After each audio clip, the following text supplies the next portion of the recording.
How are you doing? My name is Eugene Louie. Why goes treaty? I look at it in terms of knowing your past, where you are at the present, and where do you want to go in the future. And that's how I always look at life. The past for us as a nation have been full of broken promises in terms of our treaty. Our initial allotments of land and all of that wasn't honored by the governments way back in the 1800s. But as we proceeded under the Indian Act over the years, as people, constraints of the Indian Act has become a big obstacle for the Saliman nation. Being wards of the government is probably one of the biggest things that has been an obstacle for us as people. We are very friendly, diplomatic people, the Saliman people. We can work with anyone, and we've worked with the governments in the past under the Indian Act. We've also made some good allies and friends within the Department of Indian Affairs, but it only has taken us so far. In that journey, we've outlived with the Indian Act. We've evaluated that. Our community has felt those issues that confront us in terms of being wards of the government. And as leaders, you listen to the people, and as a leader, you also make suggestive ideas in terms of what are the options other than the Indian Act, and you pursue them. We have gone to the point where we have went to our people, and our people said the very basic principle of get out of the Indian Act. And that's fine, you're given a direction. How to go about getting under the Indian Act are different ways that you can pursue. I myself never thought I would see the day come when we would be negotiating treaty. But what we did as a nation was to do all the very basic fundamentals of what would make treaty a viable thing for us. First, you need the backing of your community. Suggestive ideas as to how we can govern ourselves. You need the backing of the people again. Strategies that you use is that the present situation is that we are part and parcel in our area, have the city on one side and you have the regional district on the other side, and we're in between. And they are all within our traditional territory.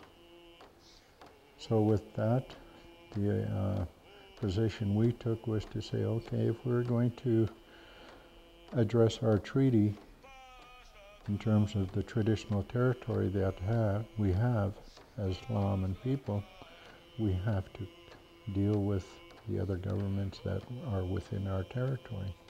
We were very mindful of that right from the onset in terms of relationship building with the other governments to deal with our environmental area and how we can govern ourselves in coexistence with the other governments within our territory, albeit we are still governed under the federal, and we do have a lot of issues that are being governed by the province, so you have to be aware of all of the different constraints, the laws that are in place, and how we as a nation can move forward.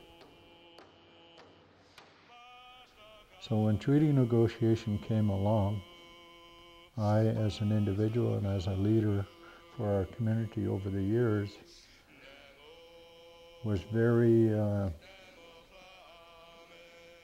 wanting to do what our community wanted, but then as a young individual that entered into the political field for our people, my goals at that time were not so much in the treaty making, but more to deal with the community development, community services that we had.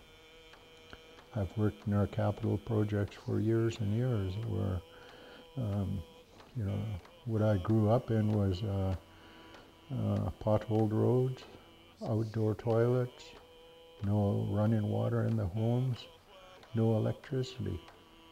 So those were the basics that sort of had me as a young individual striving to make a better community for Slive. And so that's where I dedicated myself over the years and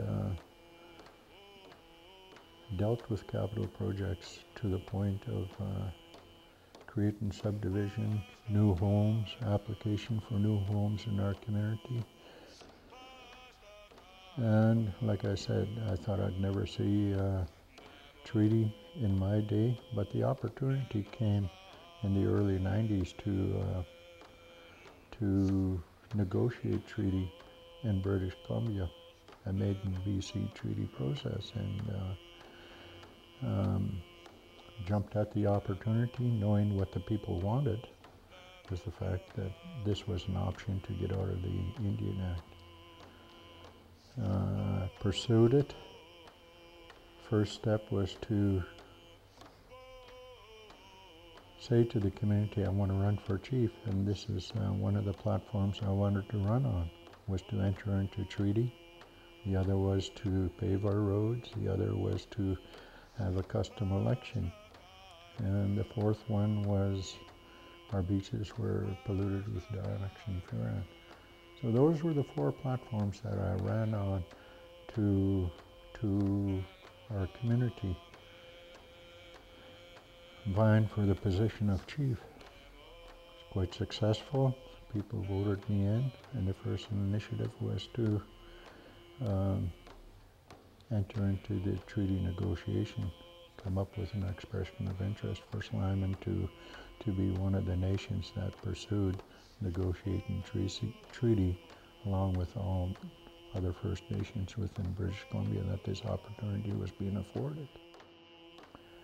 So after a number of years now that presently, you know, I think we've negotiated a good package with the two governments, the federal and the provincial. That package, I think, is going to be presented to our community.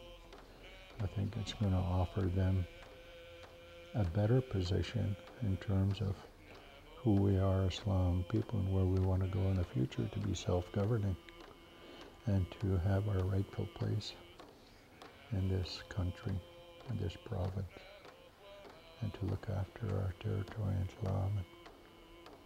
So I'm a strong believer that, you know, as an individual, as a politician, it's driven by the community. And how you get to what we want is still up to the community to say what we've negotiated is the best deal that we can.